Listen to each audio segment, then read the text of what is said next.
Hey everyone, what's going on? It's Waseem here again for another fragrance review. This time it's from the house of Xerjoff, and the fragrance we're reviewing today is Alexandria 2. Now this was released in 2012 and is classified as an Oriental Woody. The nose behind Alexandria 2 was Chris Maurice. Chris Maurice has been the nose behind a number of fragrances from the house of Xerjoff, as well as the Suspiro line as well. A little bit of a background regarding Xerjoff. It's a very high-end, luxurious, niche fragrance house based in Italy. They're quite known for having very regal presentations to their fragrances and charging a massive premium from them as well. Like I've said, a very high-end niche house. It's based out of Italy, like I've said, and it was started up by Sergio Momo in 2003.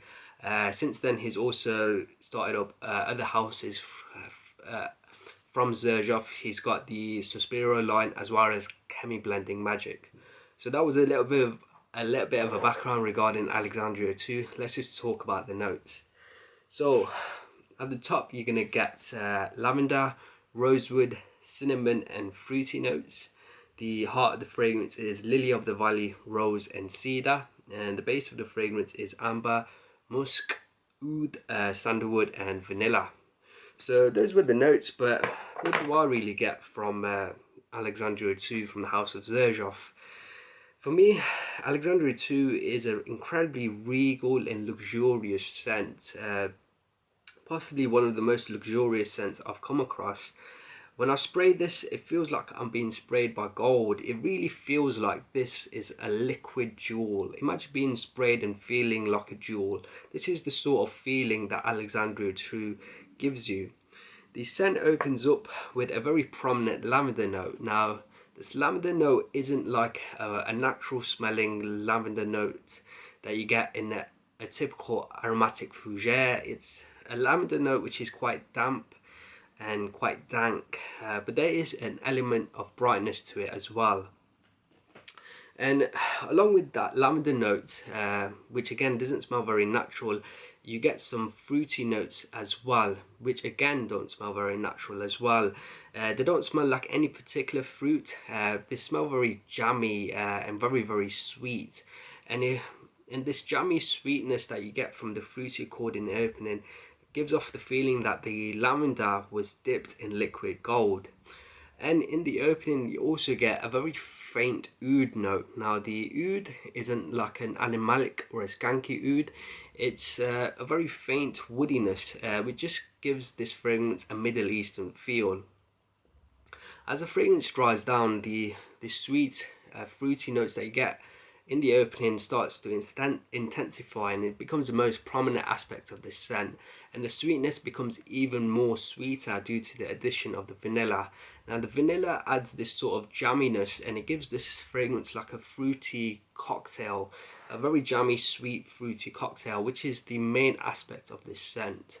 Along with that fruity jammy cocktail that you get, you also still get the oud from the opening, which again is very faint, but then you get addition to this creamy sandalwood with a very faint rose.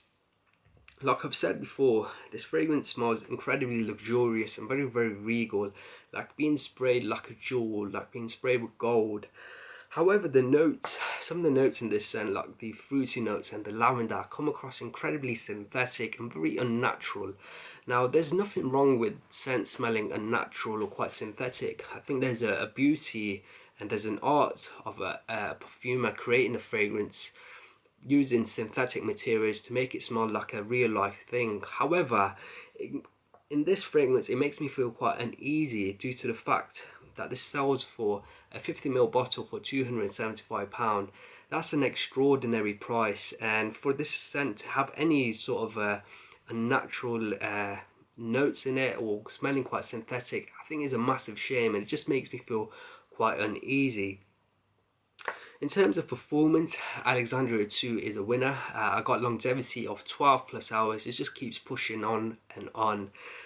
Performance in terms of projection for the first 5 hours or so is excellent, really strong, really pushes out, and after the 5 hour mark it becomes quite moderate, but in the high end of moderate. You always have a very good scent cloud around you, and you always do smell it on yourself, and I'm sure people that are around you are able to smell it as well. In terms of seasons, Alexandria 2 is best suited to the autumn in my opinion, and possibly the winter as well.